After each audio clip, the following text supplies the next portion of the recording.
जिस तरह की वाहियात तरीका अमित शाह जी के इशारे पर मोदी सरकार ने आज किया है, यह अपनी सरकार की कब्र खोदने का अंतिम अवसर उन्होंने पैदा कर दिया।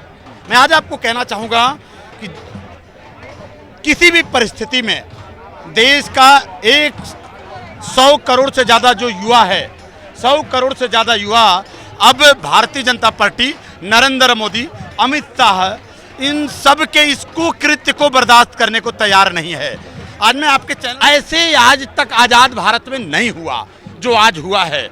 ऐसे उठा के ले जाना, किडनैप करना, मुझे तो ऐसी शंका है कि उनकी हत्या कराने की साजिश है। ये धर्मेंद्र प्रधान की इस्तीफा तक बात थी, लेकिन अब ये बात गृह मंत्री अमित शाह और प्रधानमंत्री नरेंद्र मोदी के इस्तीफा तक अब जा पहुंची है। अब इस्तीफा आज दें कल दें, इनको देना पड़ेगा। और राष्ट्रद्रोही घोषित कर दिया इन लोगों ने मुझे। अब क्या बचा है? अब बचा क्या? अब इससे बड़ा धारा अगर कोई सामाजिक कार्यकर्ताओं के ऊपर, राजनीतिक कार्यकर्ताओं के ऊपर लगती हो तो लगा दे। एनएसए लगा चुके हैं, अब क्या लगाएंगे? ये आर पार के मूड में है। आर पार के मूड में है। मूड में नहीं, ये शुरू हो गया है।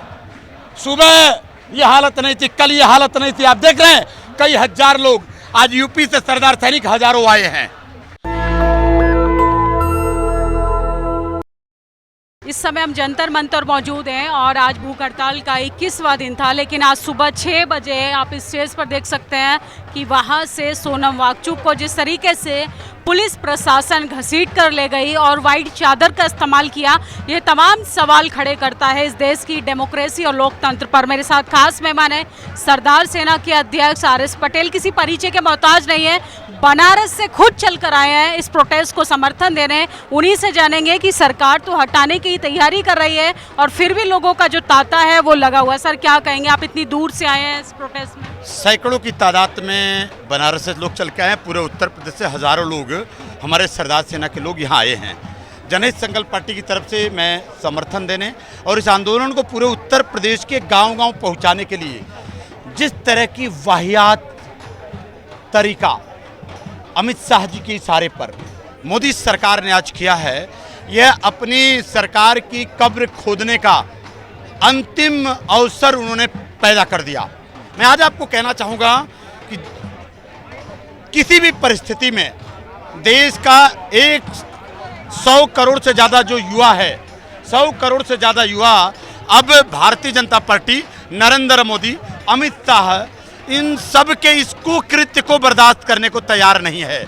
आज मैं आपके चैनल के माध्यम से कहना चाहता हूँ, नेशनल दस्तक के दर्शकों को कहना चाहता हूँ कि अब युवा जाग चुका है, बहुजन जाग चुका है, किसान जाग चुका है, पिछड़ा जाग चुका है। अब हम किसी तरीके से ये जो आंदोलन है, ये केवल वांगचुक, हमारे सोनम वांगचुक साहब का केवल नहीं है। अब यह आंदोलन इस देश के 100 करोड़ युवाओं का बन चुका है। और अब नरेंद्र मोदी जी, आप एक अपने मंत्री की इस्तीफा नहीं दिला पाए, अब इस्तीफा आपको देना पड़ेगा और इस देश का युवा आपकी सरकार समाप्त करने पर तब दम लेगा। लेकिन सरकार तो कह रही है कि हमने उन्हें अस्पताल पहुंचाया है प्रोटेक्ट करने के लिए, और आप कह रहे हैं कि लोकतंत्र पर हमला है, तानाशाही है। अंग्रेज शासनकालीन में भी महात्मा गांधी जी भी ऐसे ही धरना किया करते थे, अहिंसावादी तरीके से सत्याग्रह था। अन्ना हजारे साहब भी यही किया करते थे। तब की सरकारों में लोकतंत्र था और आज की सरकार में लोकतंत्र की हत्या है। ऐसे आज तक आजाद भारत में नहीं हुआ जो आज हुआ है। ऐसे उठा के ले जाना, किडनैप करना, मुझे तो ऐसी शंका है कि उनकी हत्या कराने की साजिश है। ये बड़ा गंभीर आरोप लगा रहे हैं। ऐसा लगता है, पूरे देश का युवा देख रहा है, मैं आरोप नहीं, मुझे ऐसा लगता है अगर उनके इलाज की बात थी तो यही अस्पताल बन जाता, यही डॉक्टर आते। क्या प्रॉब्लम थी? कहाँ उनका चेकिंग यहाँ नहीं हो रहा था? वांगचुक साहब ने कहा कि मैं लगातार ठीक हूँ, लेकिन 20 तारीख के यात्रा को देखते हुए ये किया गया है।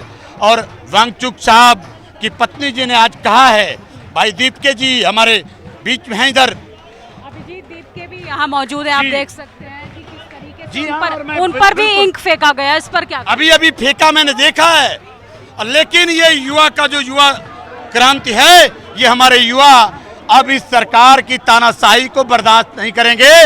जैसे 2011 में आंदोलन हुआ था यहीं पर, और उस आंदोलन ने उस तत्कालीन सरकार के घमंड को तोड़ा था, उसी तरह आज की आंदोलन अब इस सरकार के घमंड को तोड़ेगी। और सरदार लेकिन तेना आपको नहीं लगता कि कमजोर पड़ गए आंदोलन? टीवी अखबार तो ये तस्वीरें नहीं दिखा रहा। गोदी मीडिया बिकी है, ये गोदी मीडिया कभी नहीं दिखाएगी।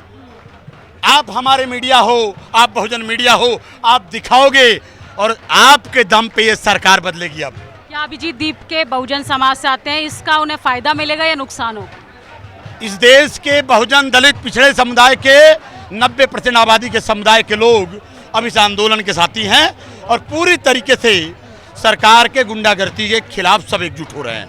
क्या कहेंगे 20 तारीख को जिस तरीके से संसद का घेराव होने वाला था, अब नहीं लगता कि अब ऐसा कुछ देखने के लिए मिलेगा? बिल्कुल मिलेगा। आज सोनम वांगचुक साहब की पत्नी ने कहा, उनकी धर्म पत्नी जी ने कहा कि अब 20 तारीख तक, अगर 19 तारीख तक छोड़ा नहीं गया तो 20 तारीख को उस आंदोलन की यात्रा की नेतृत्व स्वयं करेंगी। और आज से अभिजीत दीप के साहब ने स्वयं जिम्मेदारी संभाल लिया कि मैं आज से हंगर स्ट्राइक करना शुरू कर दिया हूँ। देश की आवाम पर तो कोई असर होता दिख नहीं रहा है। उत्तर प्रदेश हो चाहे केंद्र सरकार की बात करें, चारों तरफ चुप्पी है। मैडम, आप जैसे पत्रकार और आपके दर्शकों की ताकत है कि सरकार को झुकना तो पड़ेगा एक दिन, और हालात जो भी हो, अभी तक केवल धर्मेंद्र प्रधान की इस्तीफा तक बात थी, लेकिन अब ये बात गृह मंत्री अमित शाह और प्रधानमंत्री नरेंद्र मोदी के इस्तीफा तक अब जा पहुंची है। अब इस्तीफा आज दें कल दें, इनको देना पड़ेगा। और देश के 100 करोड़ से ज़्यादा युवा अब सड़कों पर हैं। कल तक आंदोलन जंतर मंतर था, अब ये आंदोलन देश के कोने कोने में है। पूरे यूपी में है, पूरे एमपी में, पूरे गुजरात में है, महाराष्ट्र में, पूरे दिल्ली में है, पंजाब में है, जहाँ चाहिए, कलकत्ता, वेस्ट बंगाल में है, उड़ीसा में है, झारखंड में, छत्तीसगढ़ में है, पूरे आंध्रा में है, पूरे नॉर्दर्न इंडिया, पूरे साउदर्न इंडिया में ये आंदोलन अपने चरम पर है। अब आंदोलन केवल धर्मेंद्र प्रधान के इस्तीफा तक नहीं है, अब अमित शाह और नरेंद्र मोदी के इस्तीफा तक ये आंदोलन चलेगा। लेकिन सरकार तो दहशतगर्द बता रही है, तमाम आरोप प्रत्यारोप लगाए जा रहे हैं कि आप लोग माहौल खराब कर रहे हैं देश का। अगर सरकार को इस देश का 100 करोड़ युवा माहौल खराब करने वाला लगता है तो सरकार खुद अपने इलाज करा ले। जो लोग ये कह रहे हों उनको जाकर अस्पताल में भर्ती हो जाना चाहिए और जाके किसी मानसिक अस्पताल में किसी मानसिक डॉक्टर के यहाँ अपना इलाज करा लेना चाहिए, एकदम सीधा सीधा। तो मोदी जी ने थोड़ी पेपर लीक कराया है, वो देखिए, वो खुद एयरपोर्ट पर बैठे रहते हैं घंटों ताकि पेपर अच्छे से हो पाए। सैकड़ों पेपर लीक हो गया, सैकड़ों, एक दो नहीं। और मोदी जी के राज्य में अब तक भारत में सबसे ज्यादा पेपर लीक हुआ। नई शिक्षा नीति इतनी खराब है, गांव-गांव प्राइमरी स्कूल में बच्चों को बुक्स नहीं मिल रहे हैं और सरकार पूरी तरह शिक्षा व्यवस्था, चिकित्सा व्यवस्था में फेल है और बुरी तरह है, युवा सड़क पर है। धर्म और राष्ट्र तो मजबूत हो रहा है ना मैडम, सबसे पहले शिक्षा है, उसके बाद धर्म है। सबसे पहले राष्ट्र है, शिक्षा उसके बाद धर्म है। धर्म से अगर पेट भरता केवल, तो मैं आपको कह देना चाहता हूं, राम मंदिर में चोरी हो गई और चोरी नहीं डकैती हो गई है। अगर धर्म मजबूत होता तो इनके आने पर धर्म मजबूत था तो ये डकैती नहीं होनी चाहिए थी। आज तक राम मंदिर में कभी चोरी नहीं हुई। वो तो श्रद्धालुओं ने मन से दिया होता दान दक्षिणा, तो चोरी ही नहीं होती। ये यूपी के स्पीकर कह रहे हैं। वो स्पीकर का, मैं फिर कह रहा हूँ, उनका दिमाग खराब, उनका इलाज कराने वो भेज दीजिए आगरा का जो मानसिक अस्पताल है वहाँ, वही उनका इलाज हो पाएगा। बस मतलब सरकार को आप उखाड़ कर रहे हैं। मैं एक लाइन की बात कर रहा हूँ, इस्तीफा सॉल्यूशन थोड़ी ना है परिस्थितियों का। सरकार बदलना है और युवाओं की सरकार लानी है। सरकार बदलेगी, सरकार का घमंड टूटेगा, सरकार बदलेगी, देश बदलेगा।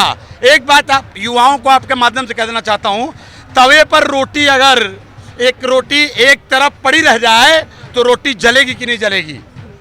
उसी तरह सरकार है, ये सरकार लगातार रह गई है, घमंड सातों आसमान पे पलटना जरूरी है। सरकार आपके इस आंदोलन को उखाड़ फेंकेगी। आप देखेंगे सोनम वांगचुक को कैसे घसीटते हुए ले गए। ऐसे ही लोग कह रहे थे 2011 में अन्ना आंदोलन को भी कि अन्ना आंदोलन हवा में है। उस समय की सरकार का घमंड टूटा, सरकार बदली, तब ये आए। अब इनका घमंड सातों आसमान पे है और यही आंदोलन, इनका भी घमंड टूटेगा, ये भी मिट्टी में मिलेंगे। आपको आंदोलन करने दे रही है, 20 दिन दिल्ली के जंतर मंतर पे बैठने दिया, ये क्या कम है? अब घर जाइए। आंदोलन के हमारे मुखिया वांगचुक साहब को जिस तरीके से ही ले गए हैं, क्या वो कोई डकैत है? क्या वो कोई क्रिमिनल है? आज सफेद चादर लपेट के ले जाने में आप सोचिए, सफेद चादर का क्या सेंस है? सफेद चादर में वो लोग ले गए और ये आंदोलन जिस तरीके से रोकना चाहेंगे उस तरीके से आंदोलन और बढ़ता ही जाएगा और अभी आंदोलन रुकेगा नहीं। पूरे उत्तर प्रदेश के हर गांव में सरदार सेना इस आंदोलन को ले जा रही है। अब क्या कहेंगे सर, एक आखिरी सवाल लेते हैं, क्या इस आंदोलन का चुनावों पे कोई असर देखने के लिए मिलेगा? युवा जब जब चाहा है तब तब करवट लिया है। युवा 100 करोड़ से ज्यादा युवा है और ये पूरा युवा अब करवट ले चुका है।